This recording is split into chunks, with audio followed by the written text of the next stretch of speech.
బిస్మిల్లాహిర్రహమానిర్రహీం. మిత్రులారా, ఖురాన్ సందేశానికి, ఖురాన్ ప్రవచన కార్యక్రమానికి స్వాగతం. ఈరోజు అతి ముఖ్యమైనటువంటి ఒక మాట చెప్తాను. చిన్న అధ్యాయము, దీన్ని అసర్ అని అంటారు. చాలా ప్రాముఖ్యత కలిగినటువంటి, ఇందులో కేవలము మూడు వాక్యాలు ఉంటాయి. అందులో దైవము ఈ 3 వాక్యాల్లోనే మొత్తం ఖురాన్ యొక్క సారాన్ని అంతటిని కూడా పెట్టేశాడు. ఏం చెప్తాడంటే, నిశ్చయంగా కాలం సాక్షిగా మానవుడు ఒక గొప్ప నష్టానికి గురైపోయి ఉన్నాడు.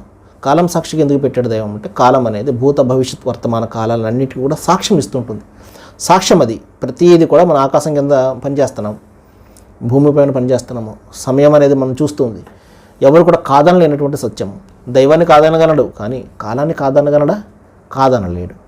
కాలం యొక్క సాక్షిగా మనిషి చాలా నష్టానికి గురై ఉన్నాడు. అయితే 4 పనులు ఎవరైతే చేస్తారో వాడు మాత్రం నష్టాన్ని తప్పించుకుంటాడు. అది ఒకటి, అల్లజీన ఆమను, దైవాన్ని విశ్వసించేవాడు, సృష్టి ప్రభువు ఒక్కడు అని విశ్వసించేవాడు.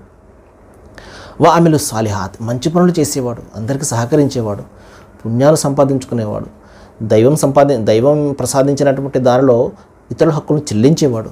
ఇంకా తవాసౌ బిస్ సబర్, శాంతి సహన బోధను ప్రజలందరికీ కూడా చెప్పేవాడు, సహనాన్ని పాటించేవాడు. సహనం అంటే సత్యానికి అసత్యానికి మధ్య పోరాటం జరుగుతున్నప్పుడు సహనం పాటించేవాడు. తన మనసు దుష్టవాంఛల వైపు వెళ్ళిపోతున్నప్పుడు కూడా దాన్ని కంట్రోల్ చేసుకుంటూ సహనాన్ని పాటించేవాడు. దైవధర్మాన్ని ప్రచారం చేయడంలో, పరిచయం చేయడంలో ఎదురైన అనేక ఎదురు దెబ్బలు తింటూ దాన్ని సహనం పాటించేవాడు.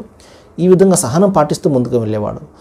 ఆ తర్వాత తవాసో బిల్ హక్, సత్యాన్ని గురించి ఉద్బోధన కూడా చేసేవాడు.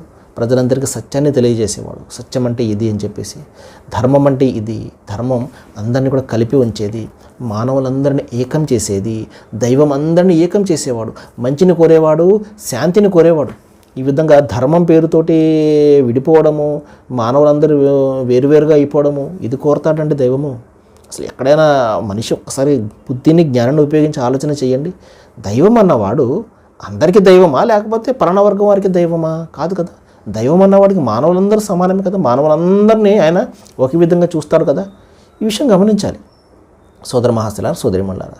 కాబట్టి మనం అందరం కూడా ఈ 4 పనులు చేద్దాము. దైవాన్ని విశ్వసిద్దాము, మంచి పనులు చేద్దాము, శాంతి సద్బోధ చేసుకుందాము, సహనం వహిద్దాము. రండి, ఇస్లాంను తెలుసుకుందాము. సర్వేజన సుఖినో భవంతు. Thank you.